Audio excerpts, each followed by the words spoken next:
শুভ সকাল বন্ধুরা, মুনলাইট নতুন একটি ব্লগে সকলকে স্বাগত জানাই। আমি আমার 1 বছর বেবির সকাল থেকে রাত পর্যন্ত প্রচণ্ড গরমে কিভাবে খাওয়াই সেটাই দেখাবো, আর কি কি খাওয়ানো হয় সেটাও জানাবো তোমাদেরকে।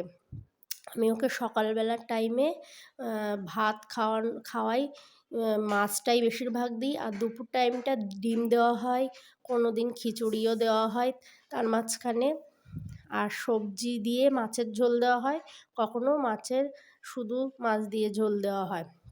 আজকে সকালে তরকারি দিয়ে ওকে খাওয়াচ্ছি। তারপরে ওকে চান টান করানোর আগে ফল খাওয়ানো হয়, যেমন কলা, মৌসুম্বি, বিভিন্ন জাতীয় ফল খাওয়ানো হয়। আর এটা আঙুরের রস করে ওকে খাইয়েছিলাম চান করানোর আগে।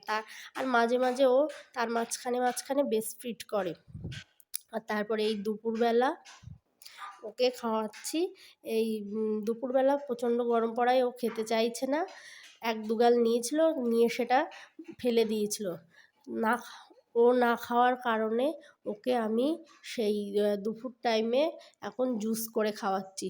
আঙুরের জুস, কখনো হচ্ছে লেবু, মৌসুম্বি লেবু, সেটা জুস করে দিচ্ছি, কখনো বেদানা বা বেল, বিভিন্ন মরশুমের ফল ওকে খাওয়াই।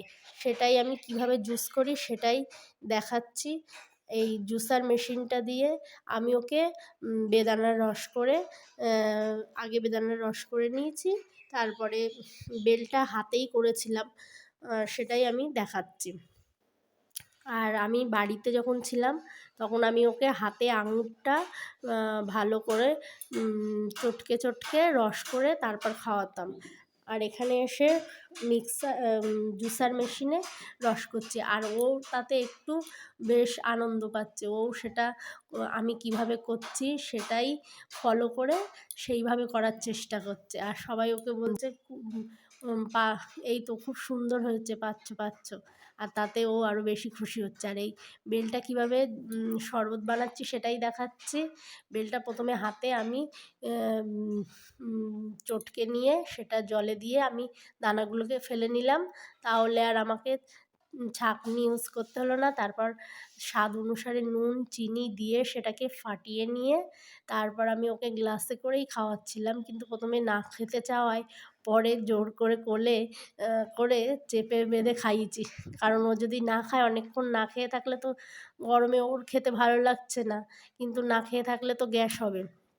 সেই জন্য ওর ভালোর জন্যই ওটা মা হিসাবে আমাকে করতে বাধ্য হলাম। আর ও খাবে না বলে ওকে আমি ওটাই দেখাচ্ছি, দেখো কি সুন্দর লাগছে, আমিও খেয়েছি, খাও। এইসব বিভিন্ন রকম বলে ওকে খাওয়াতে চেষ্টা করছিলাম, কিন্তু ও খেতে নারাজ হওয়ায় আমি ওকে জোর করে খাইয়েছি পরে। আর তারপরে ওকে ঘুম থেকে তুলে আবার একটু ব্রেস্ট ফিড করানো হয়, মাঝে মধ্যেই ব্রেস্ট ফিডটা করানো হয় সলিড খেলেও।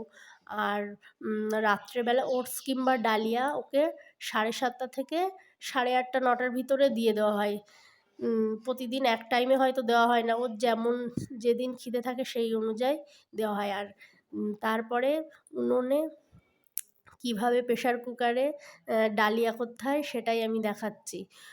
অনেকেই হয়তো জানে না, আবার অনেকে জানে যে উনুনেও প্রেশার কুকারে হয়। যেমন আমার হাজব্যান্ড জানতো না যে উনুনে প্রেশার কুকারে কিছু করা যায়, ও জানতো গ্যাসেই করা যায়। প্রেশার কুকারে গ্যাসে ছাড়া প্রেশার কুকারে রান্না করা যায় না। তারপর এই প্রেশার কুকারে তেল দিয়ে দিয়েছি, তারপর তাতে জিরে ফোড়ন দিয়েছি। অন্যদিন পেঁয়াজ ফোড়নও দিই, গরমের জন্য পেঁয়াজ ফোড়ন দেইনি। আর ডালিয়া করার জন্য ডাল, সবজি এসব দিয়ে যেমন খিচুড়ি করা হয় ওইভাবেও করা যায়। আর আমি আজকে কোনো সবজি দেইনি, শুধু আলু দিয়ে আর ডালিয়া দিয়ে করেছি। নুন হলুদ দিয়ে প্রেশার কুকারটা লাগিয়ে নিলাম, কারণ তারপরে ওকে একটু মাছ দেবো, কারণ আজকেও দুপুরে বা সকালে মাছ ডিম কিছু খায়নি, তাই রাত্রে জিওল মাছ দেওয়া হবে। শিঙি মাছ ছিল, আর ওই আরেকটা কী মাছ বলে ওটা, সেই মাছ দিয়ে আমি পরে দেখাচ্ছি। এই যে ডালিয়াটা হয়ে গেছে, ওকে ডালিয়াটা খাওয়াচ্ছি। খাওয়াতে মা মাছ ভেজে দিয়ে গেছিলো, মাছের আর ঝোল করতে বারণ করলাম, কারণ মাছের ঝোল করতে গেলে ওরা আর খাবে না, ও ঘুম এসে গিয়েছিলো, আর ঘুমিয়ে পড়লে ওর খাওয়া হতো না। যদি আমার এই সমস্ত ভিডিও ভালো লাগে বন্ধু হতে চাও আমার, চ্যানেলটি সাবস্ক্রাইব করবে, লাইক, কমেন্ট আর শেয়ার করতে ভুলবে না। আর এই সমস্ত বিভিন্ন ধরনের টিপস পেতে এই চ্যানেলে কমেন্ট করবে কীরকম কী ভিডিও তোমাদের দেখতে ভালো লাগে।